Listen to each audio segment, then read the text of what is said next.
ishonasizmi yo'qmi? Tabiiy giyohga borku, ishoning. Nimaga deysizmi? Ximikatlarga yaqinlashib yurgan bo'lsangiz ham mayli, lekin tabiiy giyohlardan hech ham uzoqlashmang. Faqat ixlos qiling. Nimaga deysizmi? Hamma dardlarga davo bor tabiiy giyohlarga. Yana ishonmaysizmi? Ishonmasangiz bo'lmasa qarang mana. Oddiy bu sumbula. Sumbulaning maydalangani bu. Buni shunday olasiz. Sahringiz bo'lsa, sahringizni normasi farqi yo'q. Mijoziga tushsa bo'ldi.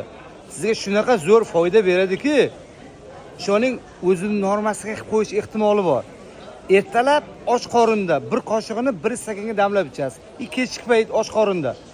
Ovqatdan keyin bo'ldi, shifo bo'ladi, qoladi. Avvalambor Xudo, bu hamma sabab.